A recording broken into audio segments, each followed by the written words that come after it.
नमस्कार किसान साथियों, कैसे आप सभी। आशा करते हैं बहुत ही बढ़िया होंगे, स्वस्थ होंगे, मस्त होंगे।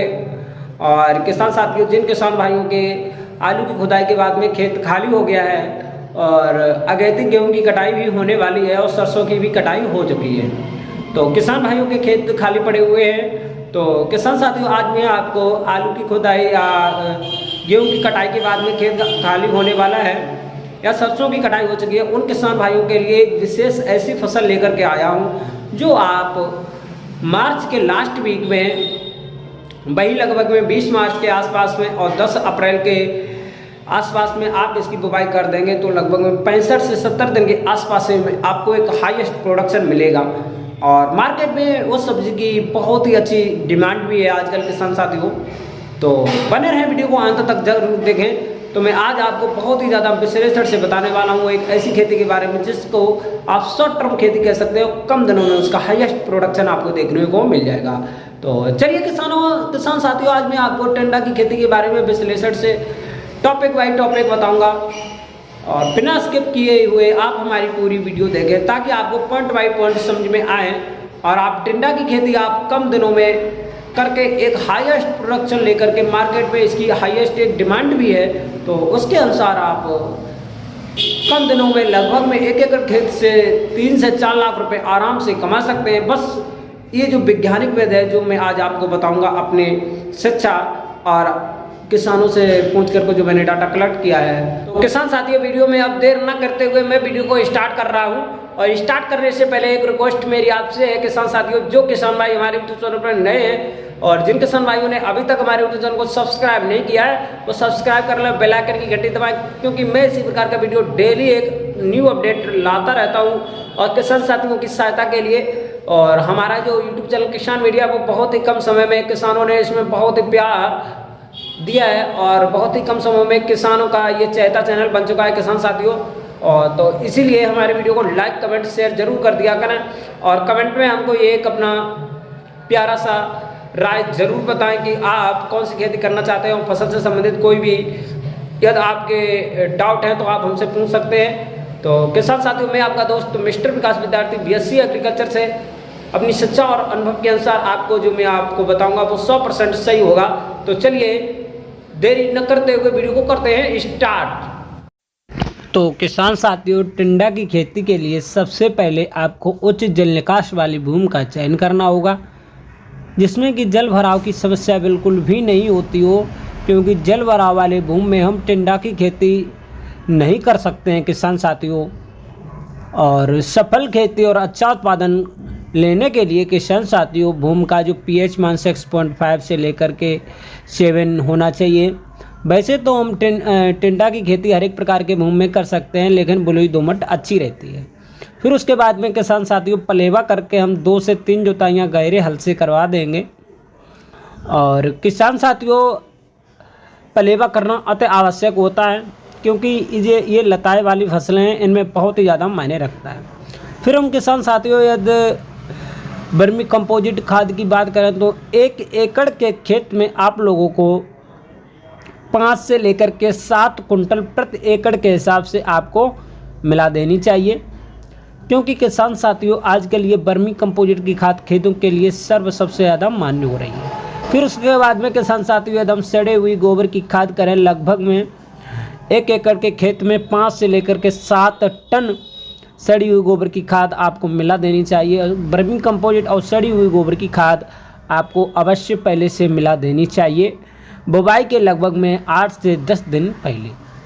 फिर उसके बाद में आपको खेत को पलेवा करके डाल देना। फिर उसके बाद में किसान साथियों, आप लोग हाइब्रिड वैरायटियों का चयन करेंगे, क्योंकि हाइब्रिड जो वैरायटियाँ हैं वो आजकल हाईएस्ट प्रोडक्शन दे रही हैं। मार्केट में इनकी डिमांड भी बहुत ही अच्छी है। ये आप देख सकते हैं माही टिंडा, ये जो टिंडा सीड है, ये जो हाइब्रिड वैरायटी है आप देख सकते हैं माही कंपनी का है। ये है बटिंडा 409 F1 हाइब्रिड। ये भी एक हाइब्रिड हाईएस्ट प्रोडक्शन देने वाली वैरायटी है किसान साथियों, इसका भी आप चयन कर सकते हैं और ये कम समय में तैयार हो जाती है और आपको पहली तुड़ाई करने को मिल जाती है किसान साथियों। और किसान साथियों, यदि हम इसके हाइब्रिड वैरायटियाँ जो हैं किसान साथियों, वो कम से कम ही दिनों में हमको एक हाईएस्ट प्रोडक्शन देती हैं और जिनका मार्केट में डिमांड भी अच्छी बनी रहती है। और डिमांड के अनुसार जो किसान साथियों वैरायटियाँ हैं वही हमको चॉइस करना चाहिए। फिर उसके बाद में किसान साथियों ये एक वैरायटी है साहबी हाइब्रिड सीड। इसकी जो मार्केट में डिमांड है, इसके जो फल हैं वो शाइनिंग होती है उनमें और एक साइज के होते हैं और शाइनिंग और एक साइज वाला ही आजकल मार्केट में फल जो होते हैं सब्जी के लिए ये प्रयोग किए जाते हैं और इनकी मार्केट में डिमांड होती है किसान साथियों, आप देख सकते हैं किसान साथियों। फिर उसके बाद में आपको इन बीजों को निकाल करके कम से कम 12 से 24 घंटे के आसपास में आप लोग बुवाई से पहले इनको पानी में भिगोते हैं, क्योंकि भिगोने से इनके जो ऊपर जो हाई सीड का बचा होता है वो फूल जाएगा और आपको जर्मिनेशन यानी जमने में फ़ायदा मिलेगी और जल्दी अंकुरण हो जाएंगे। क्योंकि किसान साथियों आपको इसकी जो बिजाई है बुवाई है वो लगभग में क्यारियाँ बना करके ही बुवाई करना चाहिए। आप देख सकते हैं बुवाई के लगभग में टेम्परेचर के अनुसार वही 8 से 10 दिन के आसपास में इसका जर्मिनेशन अंकुरण हो जाता है और इसकी जो बुवाई है आप लोग क्यारियाँ बनाकर अवश्य करें, क्योंकि क्यारियाँ बनाने से मैंने आपको बताया बहुत ही ज़्यादा फ़ायदा होता है किसान साथियों, क्योंकि निराई गुड़ाई में भी आराम होता है और पानी में भी आराम होता है। फिर उसके बाद में किसान साथियों लगभग में 10 से 15 दिन के आसपास में जब हमारा जो फसल है वो 2 से 3 पत्तियों की हो जाती है और उस टाइम पर हमको खेत के आसपास में निगरानी करना बहुत ही ज़्यादा ज़रूरी होता है, क्योंकि उस टाइम पर किसी भी प्रकार से प्लांट डैमेज नहीं होना चाहिए। फिर उसके बाद में किसान साथियों लगभग में भाई 30 से 35 दिन के आसपास में हमारी जो फसल है वो लगभग में फ्लोवर स्टेज पे पहुंच जाती है धीरे धीरे। और फ्लोवर स्टेज के टाइम पर हमको 2 से 3 जो वो किसान साथियों निराई और गुड़ाई होती है वो अवश्य कर देनी चाहिए, क्योंकि उससे हमारी फसल में बहुत ही अच्छी ग्रोथ होती है। और एक जो निराई गुड़ाई है वो फ्लोवर स्टेज पे करना चाहिए, क्योंकि फ्लोवरिंग स्टेज पर हमको बचा बचा के करनी चाहिए। उस टाइम पर जब फ्लोवर बढ़ रहे होते हैं उसी टाइम पर फल जो प्रोडक्शन होगा उसी टाइम पर हाईएस्ट होता है। फिर किसान साथियों लगभग में 40 से 45 दिन के आसपास में हमारे फल छटने लगते हैं और उस टाइम पर किसान साथियों यदि हम सिंचाई की बात करें तो सिंचाई का हमको विशेष ध्यान रखना चाहिए।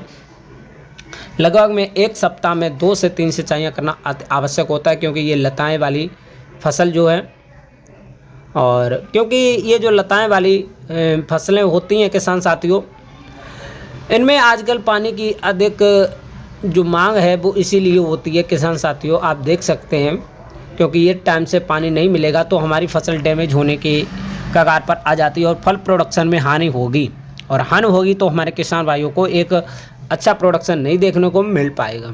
तो इसलिए हमको टाइम से लगभग में 4 या 5 दिन के अंतराल पर पानी देते और इसमें जो हल्की हल्की सिंचाइयाँ करना अति आवश्यक होता है।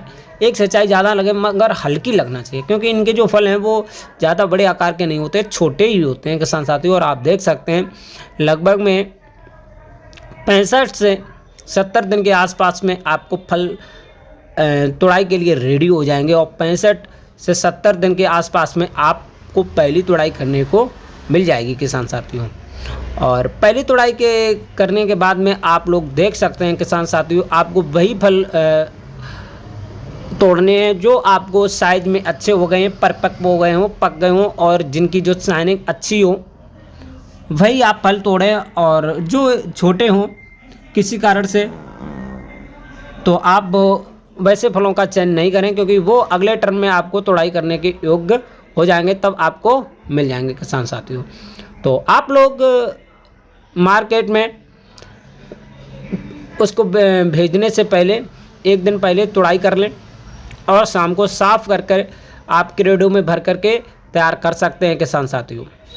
फिर उसके बाद में जब सेकंड डे आप जब मार्केट में ले जाते हैं तो उस टाइम पर मार्केट में लगभग में जो भाव है आपको 30 से 35 रुपये प्रति किलोग्राम के हिसाब से आपको मिल जाता है।